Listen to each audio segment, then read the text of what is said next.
All right, I have Dr. Tim Godley, the head coach at Bonita. His Bearcats just pulled off one of the most stunning comebacks. They were down 12, something like 12 points with 2.5 minutes left. I was talking to your boys. I said the mathematics of that had to have been about 1 in 100 that you were going to come back in that late in the game. Yeah. You guys were struggling all game. Yes. When was there a moment where you're like, okay, you know what? Maybe we can put something together here.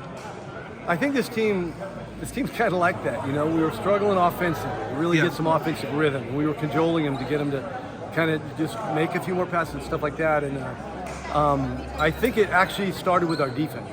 Our defense ignited our offense. Forcing turnovers. Yeah, we changed what our defense. We used a defense we hadn't used in a while, and we used an offensive set we hadn't used in a while either. And I think, and the urgency of the moment, I think energized them, and they got it done. I'm proud of them. These guys are a blessing from God to coach, honestly. In your opinion, what had to happen to overcome that kind of a lead with that little time left? Like we had to change the pace. Okay. We had to get stops for sure, and obviously we had to make plays on offense. And it was like a convergence of all those things that came together and happened all at once. And sometimes when you have a lead like that, I wouldn't go too hard on them. Like, you have a lead like that, and all of a sudden the team makes a surge on you. It's hard. Yeah. Like all of a sudden the momentum you had all game long. Huh? In another person's gym. Yeah, in the other team's gym. So seniors always seem to play big in these games, and none bigger than your number 4, Josh Kim. Oh, yeah. I think he hit something like 10 of 12 free throws in the third and fourth quarters. What would you want to say about his effort tonight? Not only that, but it looked like even though you guys were down big, he had that look in his face like we could still do this. Josh gets in the zone, and you know he's going to make free throws. You know he's going to make a play.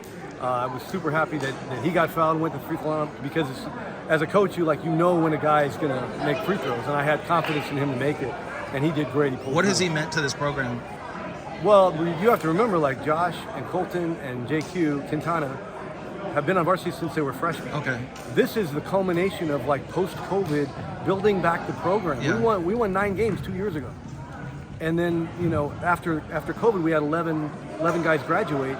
We had to build it back up. So to get to this point is just really fantastic. What did you know you had to do to give yourself a chance to win in terms of what Glendora presented, the threat? Was it Colton Gray? Is that something you had to... Colton Gray's a handful. Yeah. We tried to, every time we touched it, double the ball, but then we had to rotate to the shooters.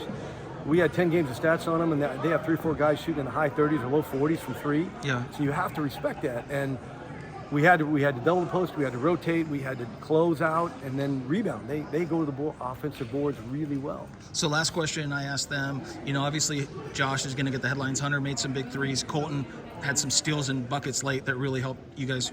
But who's someone maybe, they mentioned Sanchez, they mentioned Henry, but I want to give you the chance. Who really stepped up that you might not see in the headlines? I agree. I think Drew got some really, really big rebounds and staying out of foul trouble. He had 2 fouls in the first 2-3 minutes of the game last night. But he got huge rebounds. I think James came in and did a real good job. He stuck a 3, I believe. Colin came in and ran the offense after he had sat a while. We had a lineup that was kind of working, then we got in foul trouble, and he had to come in, and he kept his composure and got us in what we needed to get into, and did a fantastic job. I'm going to forget somebody. Nasir came in and gave us a couple of pretty good minutes. So, and for a kid, it's like that's hard. I only played 2 minutes, but those are really, really important minutes. Especially coming in and you're down 12, and there's you think you're going to, well, at least people outside of this thought you guys were going to lose this game. The optics didn't look good, yes, for a while. Okay.